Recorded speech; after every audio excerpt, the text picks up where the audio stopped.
The sun was barely rising over the glass towers of Henderson Enterprises when David Miller, a tired single dad, stepped into the office with his mop and bucket.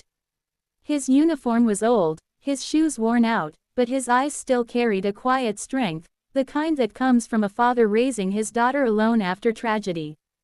He wasn't just any janitor. David once had a promising engineering career, but when his wife passed away in a car accident, he gave up everything to take care of his little girl, Emma. Bills piled up, and soon, the only job he could find was cleaning offices at night.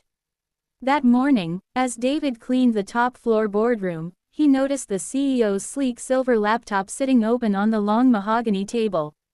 The screen was black, in sleep mode. "Must be worth more than my whole car," David muttered, smiling faintly. He was about to wipe the table when suddenly, the laptop beeped and lit up. Dozens of files flashed across the screen. Project Nova, confidential. Before he could even turn away, a man's voice echoed behind him. "Hey, what the hell are you doing with that?" It was Richard Collins, the arrogant, young CEO of the company. The man had everything: power, money, and ego. David froze. "I wasn't touching it, sir. I was just cleaning." Richard stepped forward, glaring. "A janitor snooping around my files. You're fired. Right now." David's face fell. "Please, sir, I need this job. My daughter." But before he could finish, Richard shoved the laptop aside in anger. It slipped off the table and crashed to the floor. Smash! The entire boardroom fell silent. Richard's expression turned pale. "No, no, no, no." He dropped to his knees, picking up the cracked laptop. "That was the only copy of our project." The executives rushed in, panicking. "Sir, the investors are arriving in 10 minutes." David, heart pounding, bent down to help. "I can try fixing it," he offered softly. Richard scoffed. "You, a janitor, you think you can repair a company laptop?" But when David gently opened the device, the others noticed something. His hands moved with precision, confidence, skill. Within minutes, he found the damaged SSD and muttered, "It's not the drive that's gone, it's just the connector." "Where did you learn that?" one of the executives asked. David sighed. "I used to be a systems engineer at Griffin Tech before my wife passed away. I just never went back."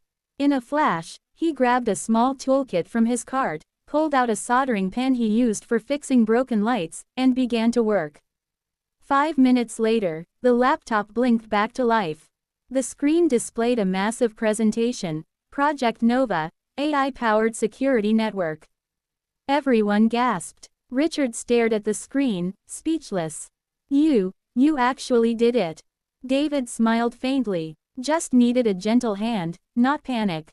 But then something unexpected happened. As the system rebooted, a hidden folder appeared. It was labeled, "Private, not for board."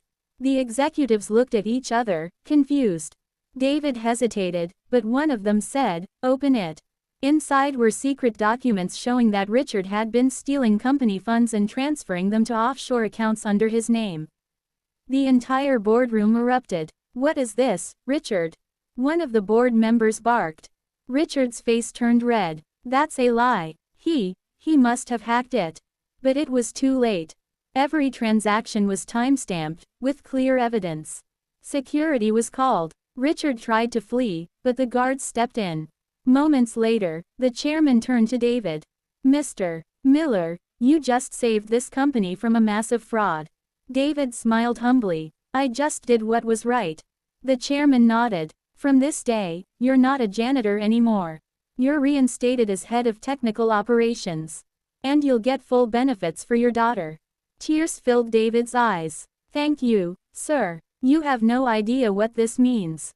As the boardroom emptied, David looked out at the city skyline, sunlight breaking through the clouds. He whispered softly, "We did it, Emma.